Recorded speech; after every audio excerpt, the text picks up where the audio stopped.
Buenas noches, tenemos a un invitado de lujo que es el director del Instituto Nacional de Salud Pública, don Mauricio Hernández.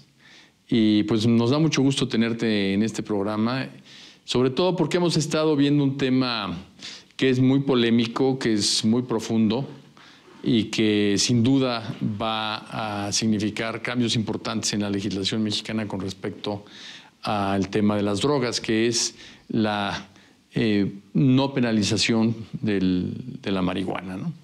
Entonces, entrando directo al tema, Mauricio, pues tú tienes una gran experiencia en el sector salud. Eres una de las personas que sabe de salud pública. ¿Cuál es tu visión sobre este tema que ha surgido en los últimos meses? Bueno, creo que es un problema muy importante de salud pública. Esta, digamos, discusión, debate, desde mi opinión, casi se ha pues reducido a si se despenaliza, se legaliza, ¿no? La marihuana, o si se regula, ¿no? Que son las diferentes posturas. Desde el punto de vista de la salud pública, cualquier aumento en el uso de una droga nos debe de preocupar muchísimo, muchísimo. ¿Por qué? Porque lo que vemos con las drogas legales actuales que tenemos y que consume la sociedad es que el daño es mayúsculo, que una vez que se quitan ciertas restricciones, se descriminaliza, se despenaliza o nos volvemos, por ejemplo, hacia el uso médico, normalizamos el uso de esa droga. O sea, se cambia la perspectiva de la gente, de los jóvenes, y dicen, bueno, si no está penalizada quiere decir que se puede usar y es más normal consumir una droga cuando se despenaliza. Sube siempre su consumo. ¿Hay experiencias internacionales que nos den alguna luz sobre esto? Sí, lo que hemos visto en los diferentes, digamos, experimentos sociales que ha habido en Estados Unidos, en Holanda, es que en el momento en que, refiriéndonos concretamente a la marihuana, que se normaliza su uso, llámese uso médico, llámese legalización, los jóvenes cambian la percepción del riesgo. Y al cambiar la percepción de riesgo, inmediatamente sube el consumo y puedes ver las tendencias que hay en consumo.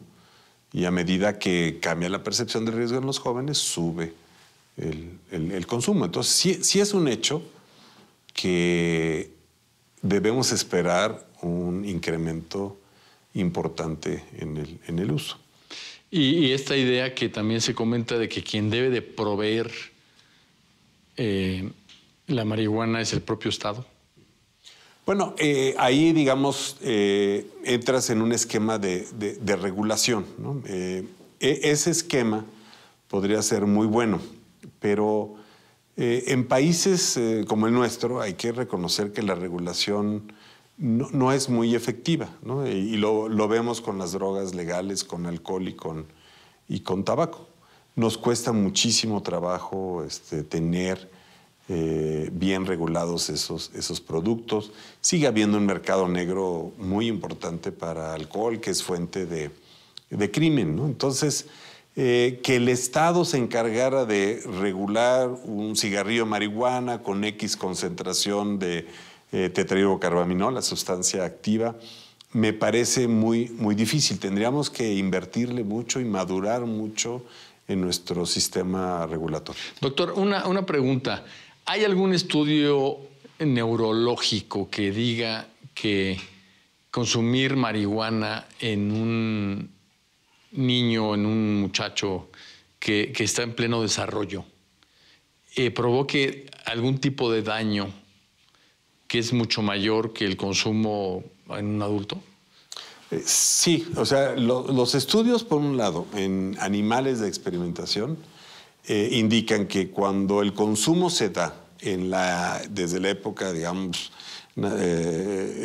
prenatal hasta los 19 o 20 años, ¿no?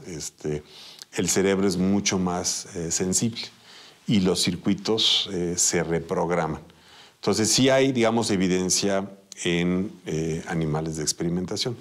En los humanos es muy difícil pues, porque pues, es una droga ilegal, pero los estudios que se han hecho en consumidores constitucionarios demuestran que hay ciertas áreas del cerebro en el hipocampo que están disminuidas, que tienen conexiones disminuidas.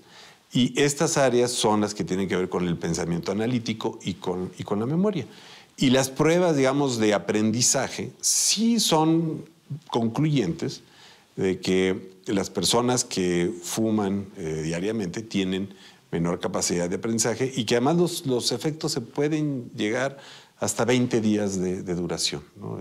Como tal. Entonces, ese es el área que más se conoce y más se ha estudiado del consumo de marihuana. Y creo que ahí hay un consenso de que ese sí es un efecto bien documentado. Que si causa cáncer de pulmón, que si tiene los mismos efectos del tabaco, no lo sabemos porque no hemos estudiado lo suficiente a los fumadores a lo largo de la vida. Pero esa parte cognitiva está muy bien documentada. Quizás hay un gran afán de disminuir el lado criminal, ¿no? De disminuir además la violencia que provoca este mercado.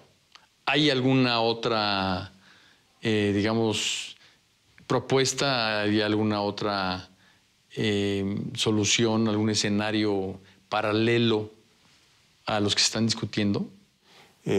Hay una estadística que dicen que el 80% de las personas que están sentenciadas están por delitos a la salud, que viene a ser posesión de droga, pero es una encuesta pues, de dudosa calidad, ¿no? O sea, yo diría que no es representativa de lo que está pasando. Entonces, en México no sabemos muy bien si es un problema este encarcelamiento, digamos, injusto de personas con adicción. En Estados Unidos es menos del 0.5%, ¿no? Claro, ahí se traduce en 200, 300 mil personas, ¿no? Pero, digamos, es un argumento que a mí de verdad no me convence, ¿no? Como tal. Y como decía, México tiene un problema mucho menor que los países que están enfrascados en esta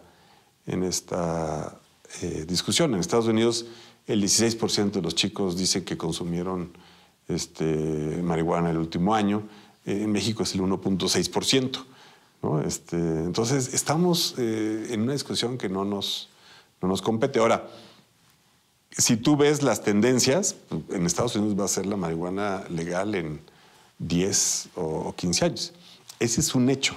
Ahora, ¿cómo nos preparamos como sociedad? ¿Cómo nos preparamos como país? Yo creo que esa es mucho la pregunta que también nos tenemos que hacer, ¿no? Y finalmente, pues los grandes capitales que están financiando la abogacía para la legalización de la marihuana en Estados Unidos, que es muy bien documentado, pues son muchos de los capitales del tabaco, ¿no? O sea, que están buscando otras avenidas para hacer negocio, ¿no? Si un padre quiere hablar a fondo con su hijo, con su hija, sobre el consumo de drogas en general, sobre la marihuana, etcétera, ¿en dónde puede encontrar bibliografía, información que le permita tener precisamente un panorama claro, con validez científica, de los riesgos, de los efectos, de las consecuencias del uso de determinada droga?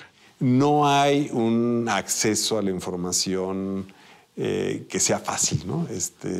Y si un papá llega y te dice, oye, mi hijo tiene un problema de adicción, ¿a dónde lo llevo? O sea, el Instituto Mexicano de Seguro Social no tiene clínicas, ¿no? Lo manda a los CIJs.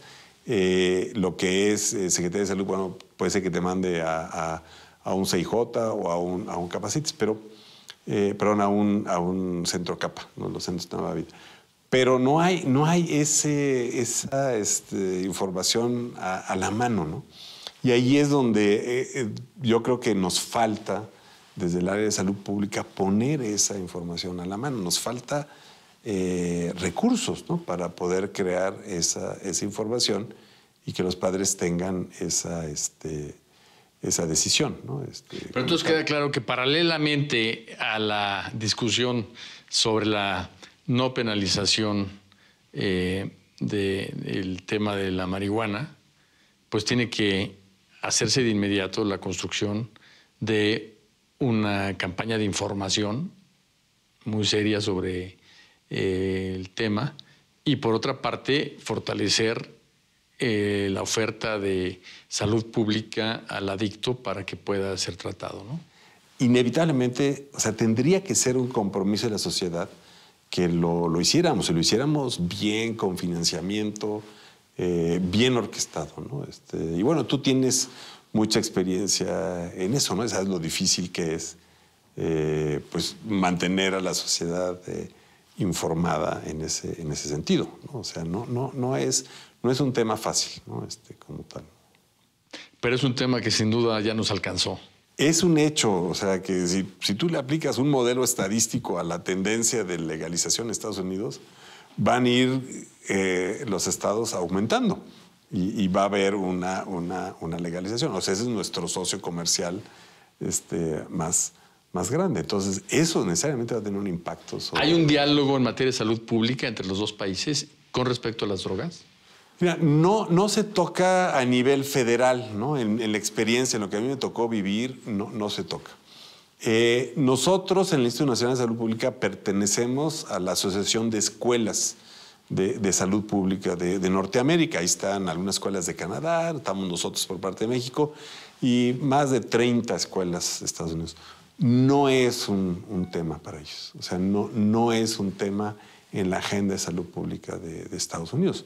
Entonces, digamos, lo que nos convendría como gobierno investigar, pues estar financiando investigación en Colorado y en Seattle, a ver qué está pasando para aprender cómo vamos a nosotros a enfrentar ese problema, ¿no? Irnos en una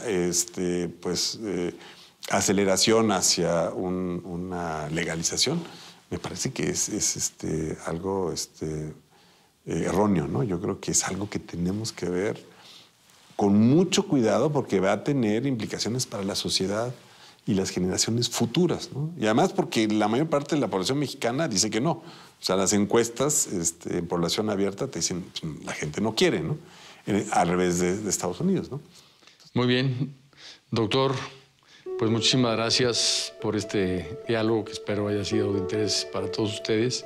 Y pues no se queden pensando demasiado, ya es tarde, mejor váyase a dormir.